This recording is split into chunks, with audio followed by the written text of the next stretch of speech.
Ration card.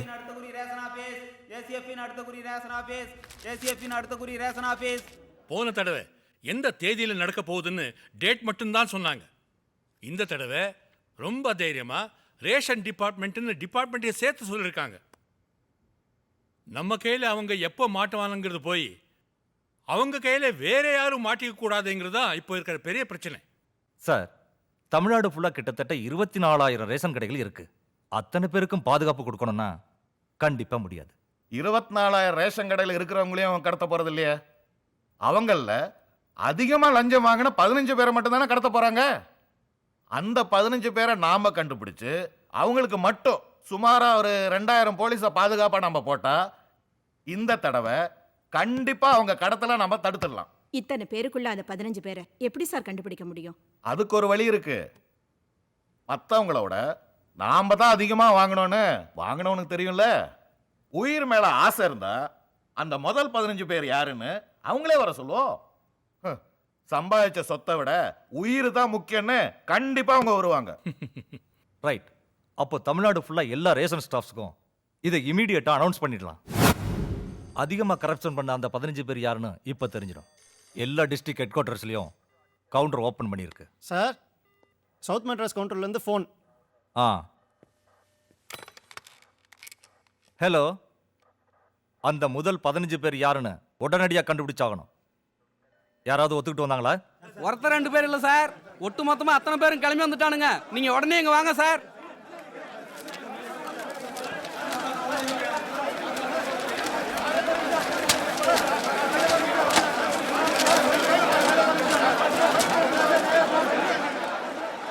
Sir, நான் தான் sir number 1. எனக்கு பாதுகாப்பு கொடுங்க சார். என் வேலை போனாலும் பரவாயில்ல சார், என் உயிரை காப்பாத்துங்க சார். இன்னைய தேதி வரைக்கும் நான் 86 லட்சம் ரூபாய் ஏமாத்திருக்கேன் சார். உங்களுக்கு நம்பிக்கை இல்லைன்னா அந்த ஃபைலை வேணா பாருங்க சார். சார், நம்பாதீங்க சார், நான் தான் நம்பர் 1. ரேஷன் கடை அரிசியை லோடோட திருடுவேன் நான் தான் சார். நான் வெளியே இருந்தால் கொள்ளுவாங்க சார். ப்ளீஸ் என்னை காப்பாத்துங்க சார். சார், என் ஏரியாவில் ரேஷன் கடையே இல்லை சார். இந்த 15 பேர்ல என்னையும் ஒருத்தரை சேர்த்துக்குங்க சார். நீங்க பாதுகாப்பு தர 15 பேர்ல என்னையும் சேர்த்துங்க சார். உங்களுக்கு 50 லட்சம் ரூபாய் பணம் தரேன். ஐயா, நான் நல்லா இருக்கிறது உனக்கு பிடிக்கலையா? Silent silent silent silent. கொஞ்சம் அமைதியா இருங்கப்பா. என்ன இது சார்? நாம தான் நம்பர் 1 இருப்போம்னு பயந்துக்கிட்டு எல்லாருமே வந்துட்டாங்க சார். சார், இது சவுத் மெட்ராஸ் மட்டும்தான் சார். இன்னும் நார்த் மெட்ராஸ், அதர் டிஸ்ட்ரிக்ட்லாம் பயங்கர கூட்டமா புதுக்கோட்டையில் டிராஃபிக் ஜாம் ஆயிடுச்சா சார்.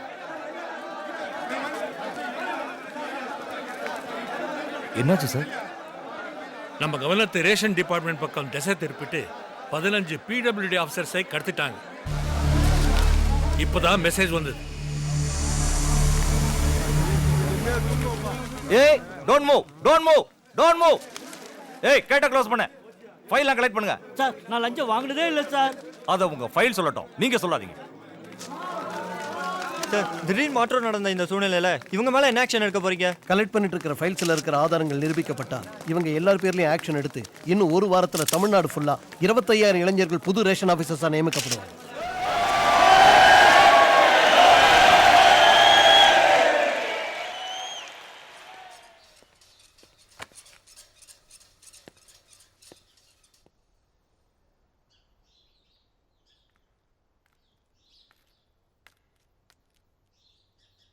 என்னாச்சுடா?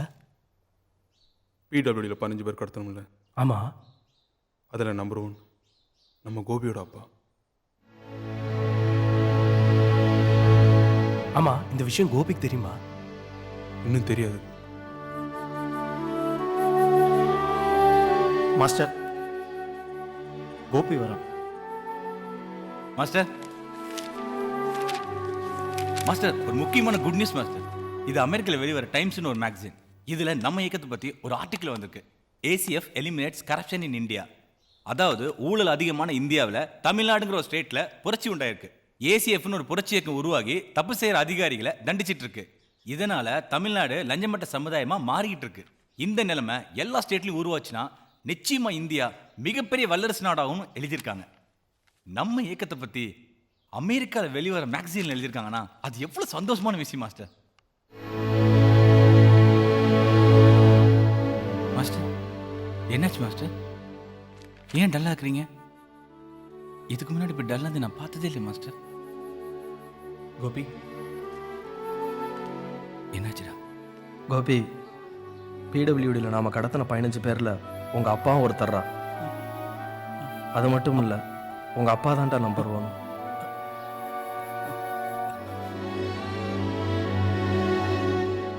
இப்போ என்ன மாஸ்டர் செய்ய போறீங்க?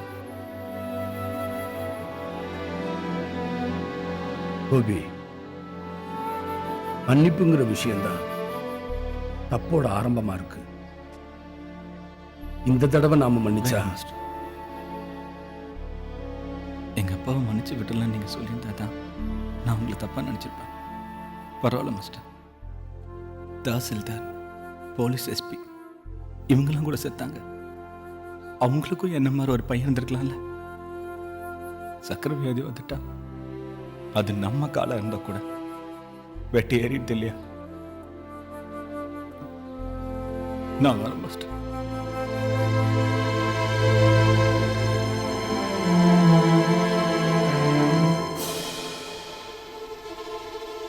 மாஸ்டர்,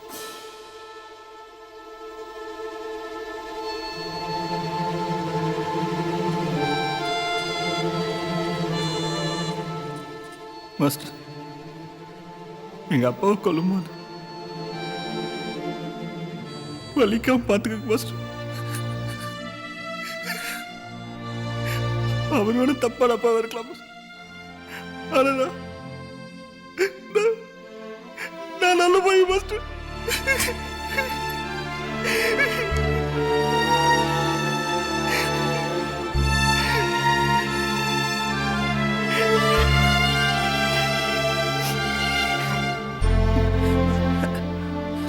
உன்னை நினைச்சா எனக்கு பெருமையா இருக்குடா. காலேஜ் பசங்கனா பொண்ணுக்கு பின்னாடி சுத்துவாங்கன்னு எல்லாரும் நினைச்சுக்கிட்டு இருக்காங்க. இந்த நாட்டோட தலையெழுத்திய மாத்திர சக்தி ஸ்டூடெண்ட்ஸுக்கு மட்டும்தான் இருக்கு.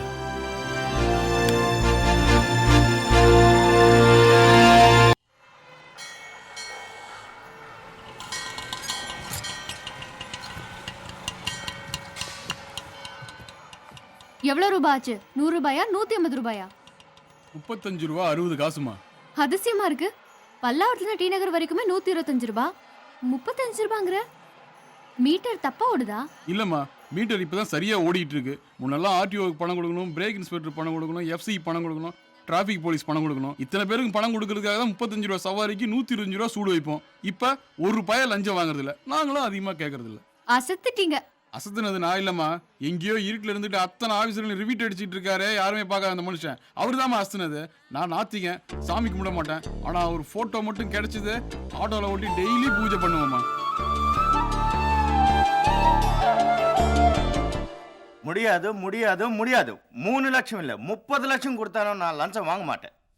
இந்த பணத்தை நீ வாங்கல, ஐயா உன் கைய வாங்கிடுவாரு. பணம் வாங்கலன்னா உங்க ஐய கைதான் வெட்டுவாரு. வாங்கிட்டேன்னா அவங்க ஆளை கொன்னிடுவாங்க. ஓ, கையை வெற்றவனை விட ஆளை கொல்றவன் சொல்றதுதான் கேட்பீங்க.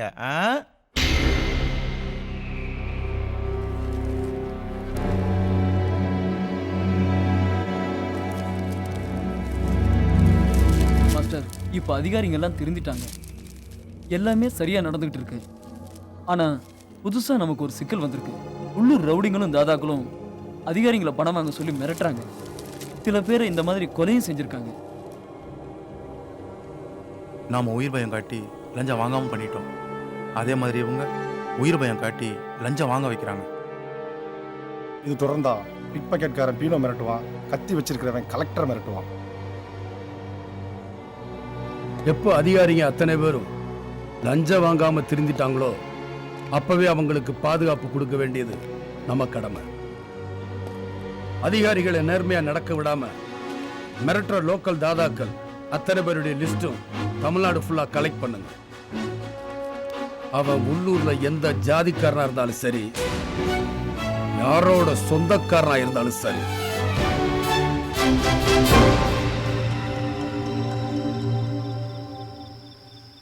மாஸ்டர், தமிழ்நாடு ஃபுல்லாக இருக்கிற தாதாக்களோட லிஸ்ட் இது. அந்தந்த ஊரில் இருக்கிற அதிகாரிங்களை தங்களோட அடியாட்கள் பலம், அரசியல் பலத்தை வச்சு மிரட்டி இவங்க தொழில் பண்ணுறாங்க. இவங்க பண்ணுற தப்புக்கு அந்த ஊர் போலீஸ் கூட அங்கே ஆக்ஷன் எடுக்கிறதுக்கு பயப்படுறாங்க. அந்த மாதிரி நிறைய அதிகாரிங்களை டார்ச்சர் பண்ணுற முதல் 15 பேரோட ஃப்ளாப் இது. இந்த ஃபைல் தான் அந்த 15 பேரில் நம்பர் 1. இவருக்கு ஏகப்பட்ட பிஸ்னஸ். அதிகாரிங்க அத்தனை பேர் திருந்ததுனால இவருக்கு ரொம்ப லாஸ். அதனால் லஞ்சத்தை மறுபடியும் கொண்டு வந்தே ஆகணும் ரொம்ப தீவிரமாக இருக்கார். இவரால் உயிரிழந்த பொதுமக்கள், அதிகாரிகளோட உயிரிழப்பு தொடர்ந்து நீடிச்சுக்கிட்டே இருக்குது.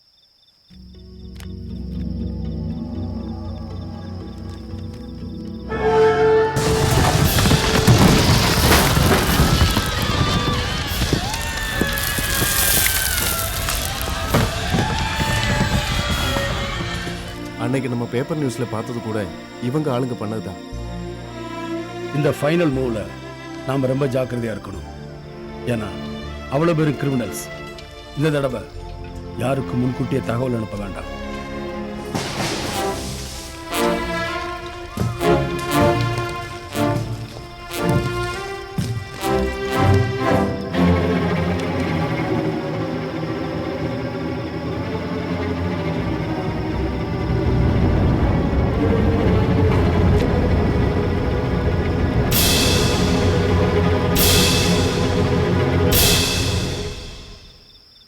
நீங்க தமிழ்நாட்டை பத்தி எல்லா விஷயத்தையும் புள்ளி விவரமா சொன்னப்போ அன்னைக்கு நான் ஆச்சரியப்பட்டேன். ஆனா இப்போ சந்தோஷப்படுறேன். உங்க முகத்தை கூட பார்க்காம எத்தனையோ பேர் உங்க மேல அன்பு வச்சிருக்காங்க. அப்படிப்பட்ட உங்களோட நான் பேசியிருக்கேன், பழகிருக்கேன்னு நினைச்சா எனக்கு ரொம்ப பெருமையா இருக்கு. ஆனா இப்போ எல்லாம் தான் சரியாயிடுச்சே, இதோட இதை முடிச்சுக்க கூடாதா?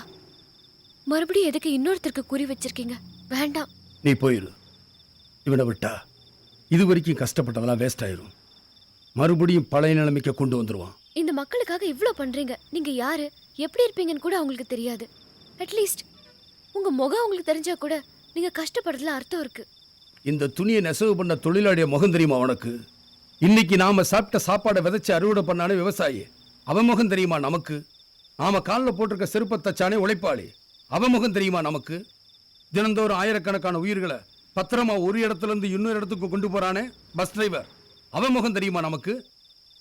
நாம சுகமா வாழணுங்கிறதுக்காக பனியிலையும் பாலைவனத்திலையும் தினம் தினம் செத்து மடிகிறாங்களே நம்ம நாட்டு ராணுவ வீரர்கள், அவங்க முகம் தெரியுமா நமக்கு? நம்ம முகம் யாருக்குமே தெரியல, நமக்கு யாருமே நன்றி சொல்லலன்னு இவங்கெல்லாம் வருத்தப்படுறாங்களா? அந்த மாதிரி தான் இதுவும். ஏன் இப்படி பிடிவாதமா இருக்கீங்க? இவ்ளோ பேசுற உங்களுக்கு உயிரோட மதிப்பு தெரியலையே. உயிரோட மதிப்பு தெரிஞ்சனால தான் சொல்றேன். அவனால எத்தனை பேரோட உயிர் போயிருக்குன்னு உனக்கு தெரியுமா? வா.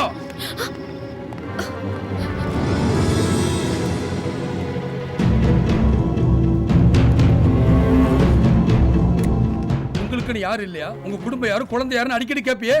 பாரு, மிச்சம் இருக்கிறது ஒண்ணுதான். பாரு.